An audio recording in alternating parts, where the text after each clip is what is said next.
Podcast. Hi, Andrew. Hey, how's it going? Oh, it's going well, but this is really weird because last time we saw you was in a restaurant and then at a food festival, and now here we are. I know, this is the state of the world. This is what we're getting used to. So tell us a little bit about Tramshed. Tramshed. It's Dominic Coulslar-Teague and his partner Tarek. They came to me at the beginning of July, something like that, and they said, look, we've got Tramshed. You know, Mark Hicks had to get out and the building was empty. So they had it for basically the summer with a view to take it on for a year. There was a lot of back and forwards with, you know, little Zoom calls and phone calls, that kind of stuff. But what they wanted to do is do like a workspace. So come September, when things were, you know, settled a bit, then we would open up as a workspace with some food. I guess a bit like a Soho house without the membership. I think we launched in September or October. We were open for just a couple of weeks, and then we had to shut down. So we had a few weeks of trading in October, then November shut. There was 2 weeks of December. And we've been doing boxes and stuff, but we've only just opened yesterday to the public on the outside terrace, which is a very nice terrace, I might say. So if people go onto the website, they can either buy Tramshed at Home, which looks amazing, and we'll be reporting back on Tramshed at Home very shortly, but they can also book to come in person. Yes, so that until May 17th, and then we're going inside. We've got a lot of things lined up. I mean, when we took over the space, it's such a huge space. We wanted to do all sorts of events and things. I'm not going to say too much straight away because there'll be a lot of PR coming out very soon. Can't wait to share them. Okay. Right. Away from the professional world of food, can you remember, first of all, the very first thing you ever cooked, and then the last thing you cooked for yourself? When I was a kid, my mum can cook. She's an amazing cook, and she has inspired me over the years. But there was definitely a point where I was a difficult kid and didn't want what everyone else was having. I always had to have things different. Fed up of having pasta or spaghetti bolognese and things like that, I was like, I'm making my own food. So the first thing I remember cooking, and I was probably 8 years old, was some frozen peas with cheese on them. But I did it all in a pan, not too dissimilar to your fry pans. It was a very kind of like nice cast iron pan, and it was my favorite thing. And that's it. I tipped a bag of frozen peas in there, grated cheese on it, and let the heat do the work. And then the Fast Show started. Do you remember the Fast Show on BBC Two? They started doing a sketch around cheesy peas. I was like, I was before my time. You really were blazing a trail. Exactly. What was the last thing you cooked just for you? You're going to laugh at this. 2 days ago, I cooked myself a pea soup with courgettes and kale. But I needed lots of green things. So I bought some peas. I had a courgette, some kale. There was some onion in there, some leek.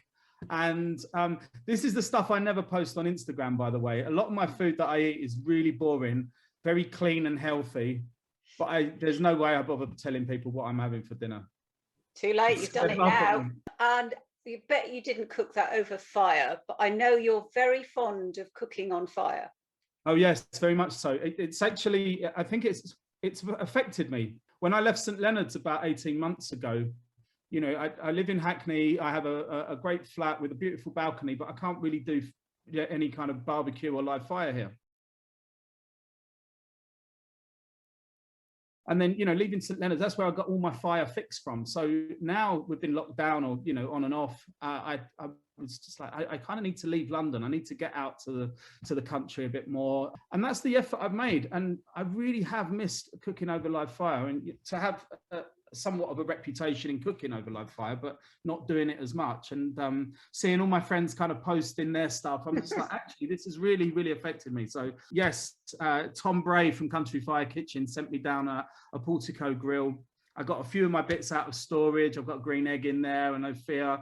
So I've got a lot of stuff, and I've just started rounding it up, putting it down at my dad's house. He's got a decent sized garden, fortunately, and a lot of tolerance. So I've started kind of overtaking some of the garden with all my bits and pieces, including a lot of Netherton stuff that I'd kind of tucked away in there. So that's been a joy to go through my storage unit and see what was around. Well, it's useful stuff. I mean, you can stick it in a domestic kitchen, but it really comes alive over fire, does the Netherton It really range, does, doesn't yeah. it? I'm so happy because in where I live now, I do have induction and it works on induction. So Yep. it's really good. And I don't have a microwave. So if I'm ever warming something up, my trick is to put it in the little mini prospector that I've got. Yep. With the lid on. I put stuff in there and I put it in a high oven and it steams it and it cooks it and it roasts it. And it's fantastic. So never need a microwave with that. No, definitely not. I've got this one here, which it feels so good. I've never had this one actually. I've got a lot of the prospectors, but this one kind of passed me by and it's brilliant. I can't wait to cook on it. Just thinking back, we started off talking about the impact of COVID on hospitality industry. And we know that an awful lot of people within hospitality have got a lot of demons that they face anyway, before all this came and knocked them sideways.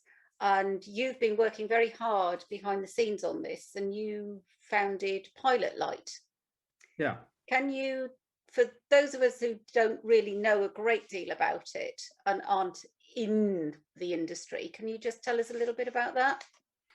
Pilot Light was originally set up about 5 years ago as a conversation after I'd put a post up about my mental health, from going kind of suicidal to recovering and, you know, just loving life and loving my craft again.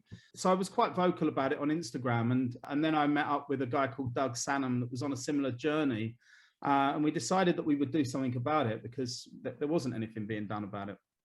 So originally, we just wanted to break the stigma around mental health, but, you know, from within hospitality.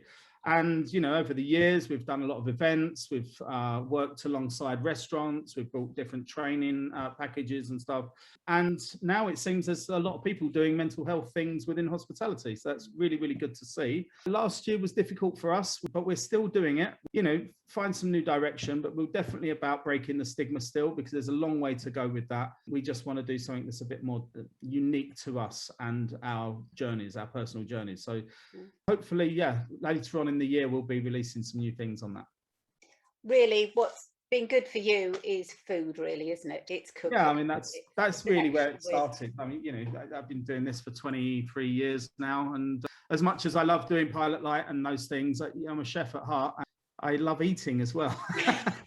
I had to get back in a kitchen. I thought I'd take some time out of a kitchen, but I'm ready to get back, I'm sure. Well, that's really good news for all of us, because we know how good your food is. The fact that the rest of the world can now start sharing that is wonderful. We're going to report back on Tramshed because there's a box sitting in our kitchen right now. You must, I sent you the schnitzel, so you must use your pans to cook them in. There's nothing else in our kitchen. Perfect. So look out for that. We're really looking forward to the prospect of getting out and about, seeing people in real life. All the very best as hospitality opens up again. Thank you so much. I hope to see you very soon. Podcast. Podcast. Podcast. Podcast. Podcast.